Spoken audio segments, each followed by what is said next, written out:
الحاقة ما الحاقة وما أدراك ما الحاقة كذبت ثمود وعاد بالقارعة فأما ثمود فأهلكوا بالطاغية وأما عاد فأهلكوا بريح صرصر عاتية سخرها عليهم 7 ليال و8 أيام حسوما فترى القوم فيها صرعا كأنهم أعجاز نخل خاوية فهل ترى لهم من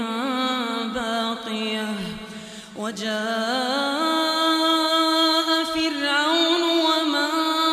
قبله والمؤتفكات بالخاطئة فعصوا رسول ربهم فأخذهم أخذة رابية إنا لما طغى الماء حملناكم في الجارية لنجعلها لكم تذكرة وتعيها أذن واعية فإذا نفخ في الصور نفخة واحدة وحملت الأرض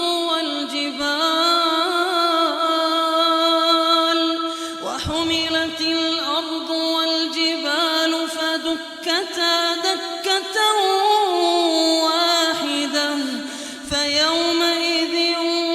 وقعت الواقعة وانشقت السماء فهي يومئذ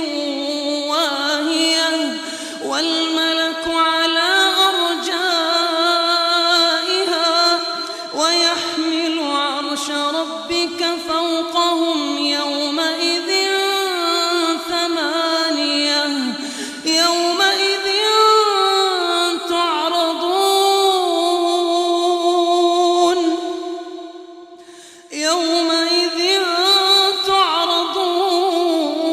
تعرضون لا تخفى منكم خافية فأما من أوتي كتابه بيمينه فيقول هاؤم اقرءوا كتابيه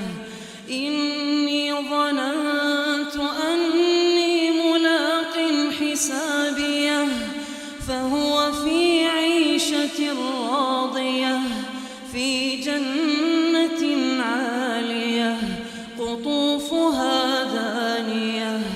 كلوا واشربوا هنيئا بما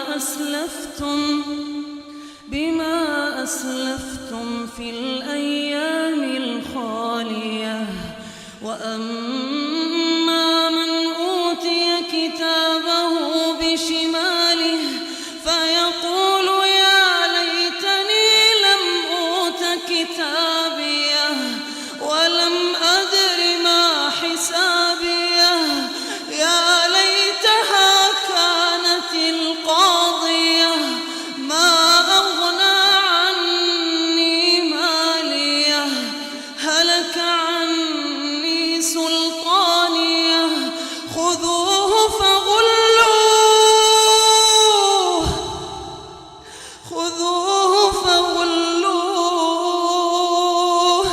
ثم الجحيم صلوه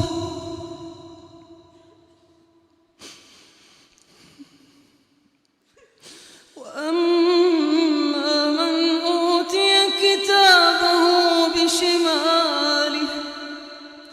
فيقول يا ليتني لم أوت كتابيه ولم أدر ما حسابيه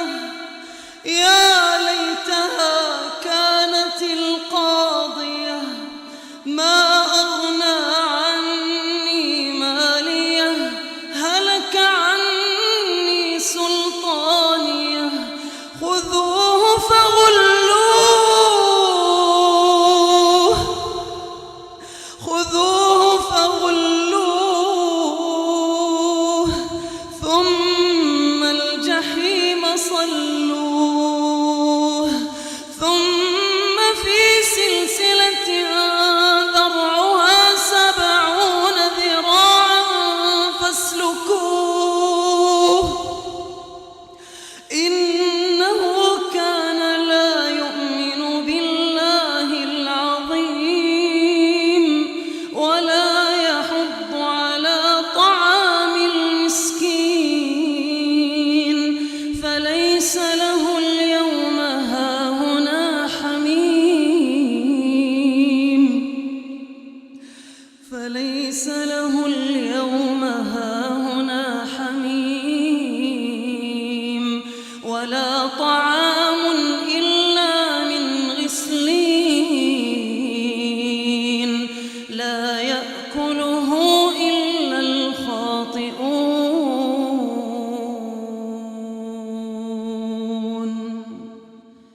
فلا أقسم بما تبصرون وما لا تبصرون إنه لقول رسول كريم وما هو بقول شاعر قليلا ما تؤمنون ولا بقول كاهن قليلا ما تذكرون تنزيل من رب العالمين ولو تقول علينا بعض الأقاويل لأخذنا منه باليمين ثم لقطعنا منه الوتين فما منكم من أحد عنه حاجزين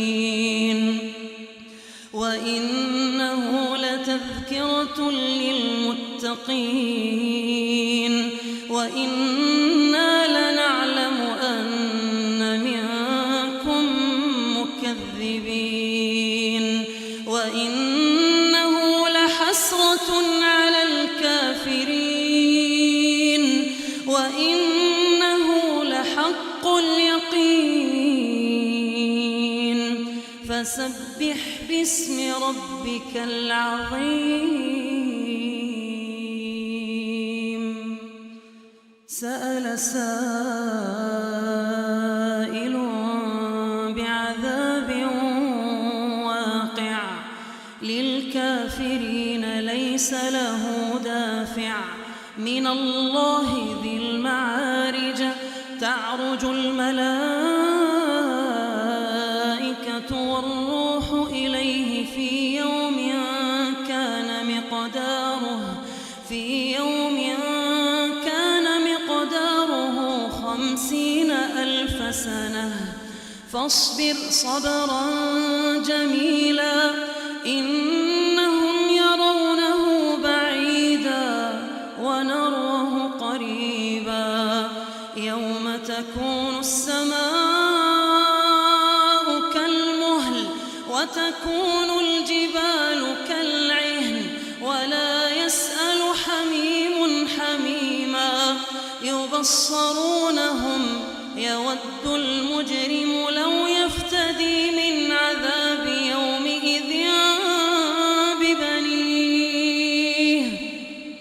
وصاحبته وأخيه وفصيلته التي تؤويه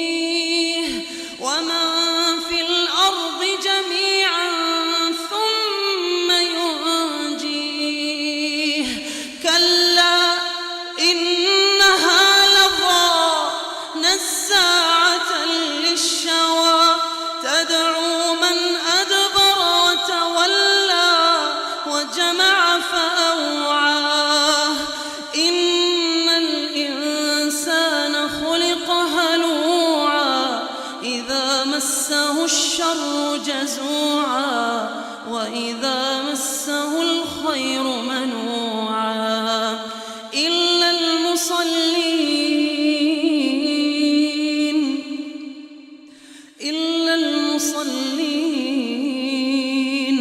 الذين هم على صلاتهم دائمون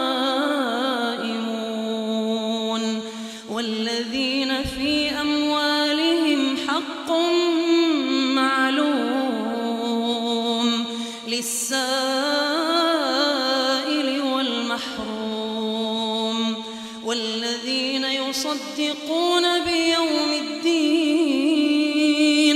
والذين هم من عذاب ربهم مشفقون إن عذاب ربهم غير مأمون إن عذاب ربهم غير مأمون والذين هم لفروجهم حافظون إلا على أزواجهم أو ما ملكت أيمانهم فإنهم غير ملومين فمن ابتغى وراء ذلك فأولئك هم العادون والذين هم لأماناتهم وعهدهم راعون والذين هم بشهاداتهم قائمون والذين هم على صلاتهم يحافظون أولئك في جنات مكرمون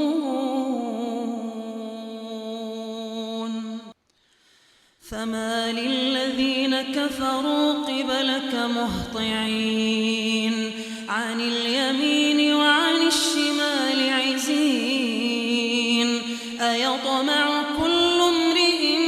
منهم أن يدخل جنة نعيم كلا إنا خلقناهم مما يعلمون فلا أقسم برب المشارق والمغارب إنا لقادرون على أن نبدل خيرا منهم وما نحن بمسبوقين فذرهم يخوضوا ويلعبوا حتى يلاقوا يومهم الذي يوعدون فذرهم يخوضوا ويلعبوا حتى يلاقوا يومهم الذي يوعدون يوم يخرجون من الأجداث سراعا كأنهم إلى نصب يوفضون خاشعة أبصارهم ترهقهم ذلة ذلك اليوم الذي كانوا يوعدون إنا أرسلنا نوحا إلى قومه أن أنذر قومك من قبل أن يأتيهم عذاب أليم قال يا قوم إني لكم نذير مبين أن اعبدوا الله واتقوه وأطيعون يغفر لكم من ذنوبكم ويؤخركم إلى أجل مسمى إن أجل الله إذا جاء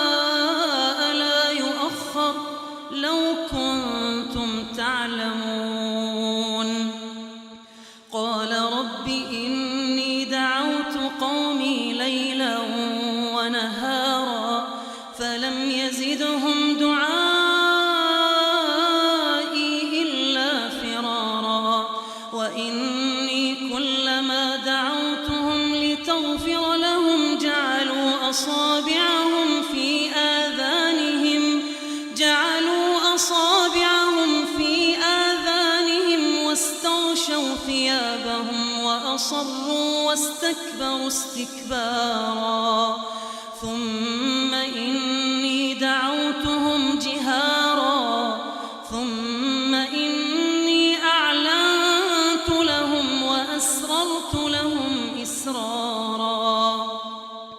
فقلت استغفروا ربكم إنه كان غفارا ويرسل السماء عليكم مدرارا ويمددكم بأموال وبنين ويجعل لكم جنات ويجعل لكم أنهارا ما لكم لا ترجون لله وقارا وقد خلقكم أطوارا ألم تروا كيف خلق الله 7 سماوات طباقا وجعل القمر فيهن نورا وجعل الشمس سراجا والله أنبتكم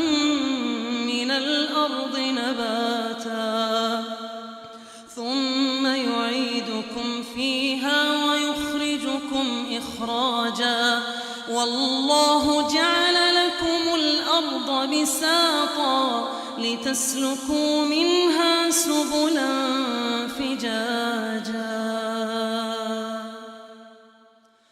قال نوح رب إنهم عصوني واتبعوا من لم يزده ماله وولده إلا خسارا ومكروا مكرا كبارا وقالوا لا تذرن آلهتكم ولا تذرن ودا ولا سواعا ولا يغوث ويعوق ونسرا وقد أضلوا كثيرا ولا تزد الظالمين إلا ضلالا مما خطيئاتهم أغرقوا فأدخلوا نارا فلم يجدوا لهم من دون الله أنصارا مما خطيئاتهم أغرقوا فأدخلوا نارا فلم يجدوا لهم من دون الله أنصارا وقال نوح رب لا تذر على الأرض من الكافرين ديارا إنك إن تذرهم يضلوا عبادك ولا يلدوا إلا فاجرا كفارا رب اغفر لي ولوالدي ولمن دخل بيتي مؤمنا وللمؤمنين والمؤمنات ولا تزد الظالمين إلا تبارا قل أوحي إلي أنه استمع نفر من الجن فقالوا إنا سمعنا قرآنا عجبا يهدي إلى الرشد فآمنا به ولن نشرك بربنا أحدا وأنه تعالى جد ربنا ما اتخذ صاحبة ولا ولدا وأنه كان يقول سفيهنا على الله شططا وأنا ظننا أن لن تقول الإنس والجن على الله كذبا وأنه كان رجال من الإنس يعوذون برجال من الجن فزادوهم رهقا وأنهم ظنوا كما ظننتم أن لن يبعث الله أحدا وأنا لمسنا السماء فوجدناها ملئت حرسا شديدا وشهبا وأنا كنا نقعد منها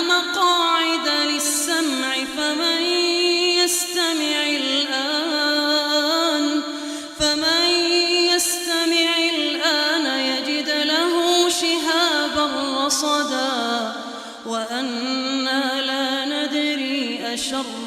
أريد بمن في الأرض أم أراد بهم ربهم رشدا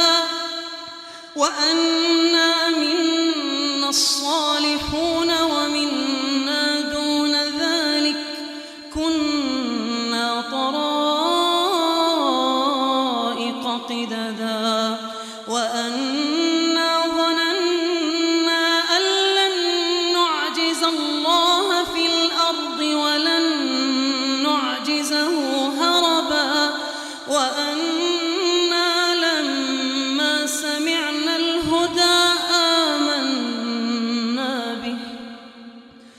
وأنا لما سمعنا الهدى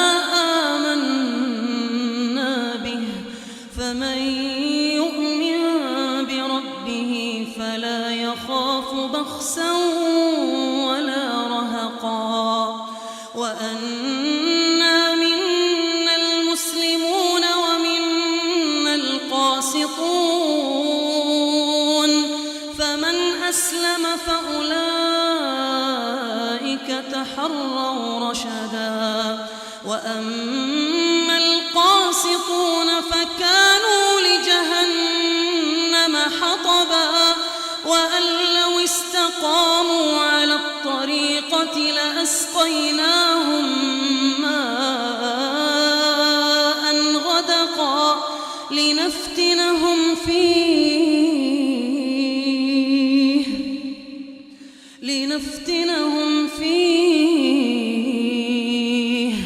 ومن يعرض عن ذكر ربه يسلكه عذابا صعدا وأن المساجد لله فلا تدعوا مع الله أحدا وأن المساجد لله فلا تدعوا مع الله أحدا وأنه لما قام عبد الله يدعوه كادوا يكونون عليه لبدا قل إنما أدعو ربي ولا أشرك به أحدا قل إني لا أملك لكم ضرا ولا رشدا قل إني لن يجيرني من الله أحد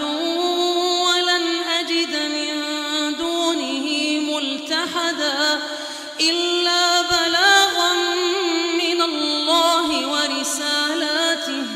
ومن يعص الله ورسوله فإن له نار جهنم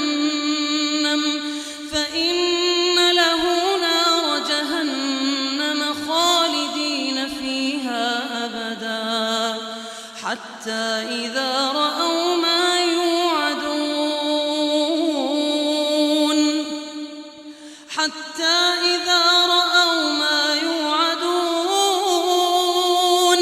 فسيعلمون من أضعف ناصرا وأقل عددا قل إن أدري أقريب ما توعدون أم يجعل له ربي أمدا عالم الغيب